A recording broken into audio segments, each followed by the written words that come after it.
என்னை முதல்ல அறிமுகப்படுத்திங்க. எல்லாருக்கும் வணக்கம். என் பேர் சசிகுமார். நான் இந்த பகுதியில் உருவாக்கும் பகுதியில் தான் வச்சுக்கிறேன்.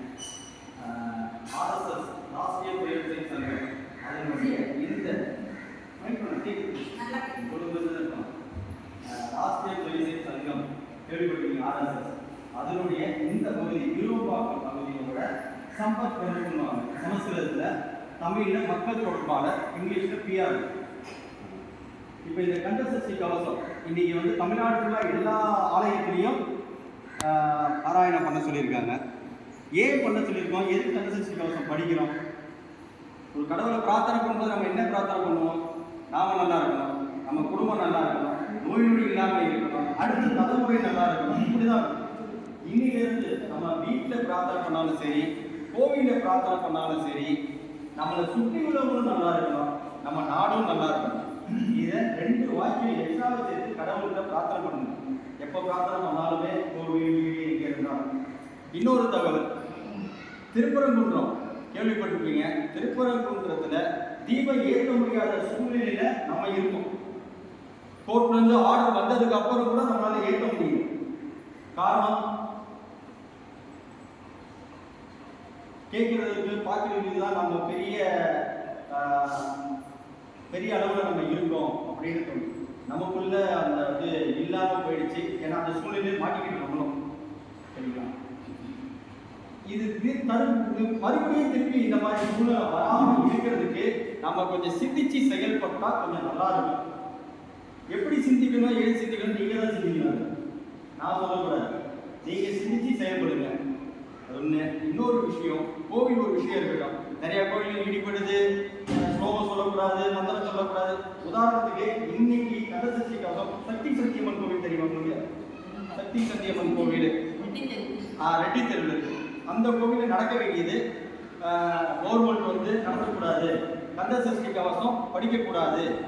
கந்தசஷ்டி கவசம் ஏன் படிக்கணும்? உடனே அவர் குருக்கள் சொல்லியிருக்காரு, இன்னைக்கு மாசி மகா கிருத்திகை, கந்தசஷ்டி கவசம் ரோட்டுக்கு வரல, யாருமே கோவிலுக்குள்ள தான் படிக்க போகிறோம், ரோட்டுக்கு வந்தால் நாங்கள் பர்மிஷன் வாங்கணும், ஒத்துக்கிறோம் அப்படின்னு சொல்லியிருக்காங்க. தர்மகத்தாவும் சொல்லியிருக்காரு.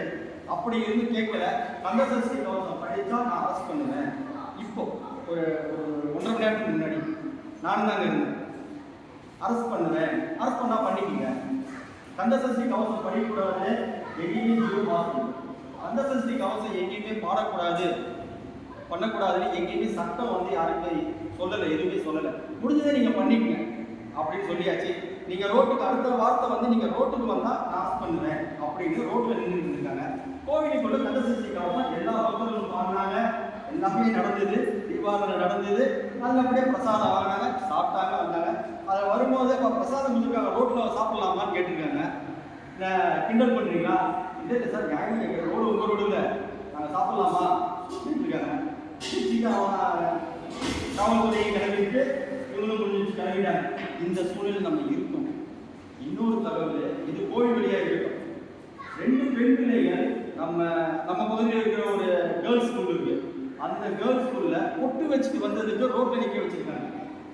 ஸ்டிக்கர் போட்டு வச்சு வீட்டில் இருந்து கிளம்பி இருக்கு. போகும்போது பக்கத்தில் ஒரு கோவில் இருக்கு, உள்ள போய் சாமி கொண்டு திருநூறு குங்குமம் வச்சு கோயில் ஸ்கூலுக்குள்ள போயிருக்கு. கேட்டு நீங்க பண்ணிட்டாங்க, இதை அழிச்சுட்டு தான் உள்ள வரணும் அப்படின்ட்டு இது வந்து அழிக்க மாட்டேன்னு நான் 2 பொண்ணுன்னு சொல்லியிருக்கு.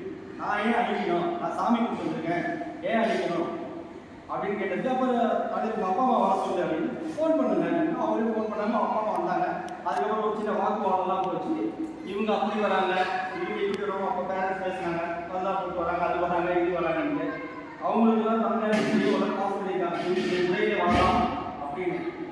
நீங்கள் குங்குமம் தொண்ணூறு வச்சுட்டு வரலான்னு எந்த கவர்மெண்ட் உங்களுக்கு சொல்லியிருக்கு? ஸ்கூலோட இது வந்து எல்லாரும் ஒருமிச்சு குங்குமம் தொண்ணூறுலாம் வச்சுட்டு வரக்கூடாது. இப்படி ஒரு சூழ்நிலை தொடர்ந்து ஒரு மாதத்துக்குள்ள தான் நடந்தது. அது ஒரு பேச்சுவார்த்தை போயிட்டு இருக்கு. இந்த சூழ்நிலை கொஞ்சம் கொஞ்சமாக நடந்துக்கிட்டு இருக்கு. அதனால நாளைக்கு நம்ம கோவிலுக்கு போகணுமா, வீட்டில் மணியடிச்சு கற்பூரம் கட்டினாலும் பர்மிஷன் நம்ம ஒதுவும் போயிடும். அந்த சூழ்நிலைக்கு தள்ளப்பட்டு இருக்கோம். கொஞ்சம் கொஞ்சமாக மறைமுகமாக தள்ளப்பட்டு இருக்கணும். பார்த்துக்கணும்.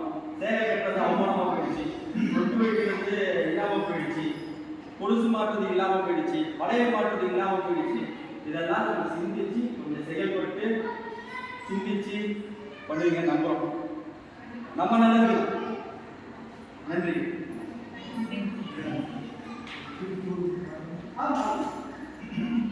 மைக் மைக்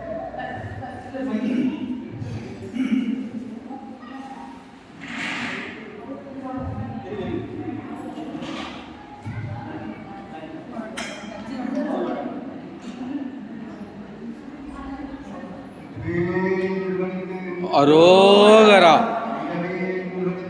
அரோகரா அரோகரா.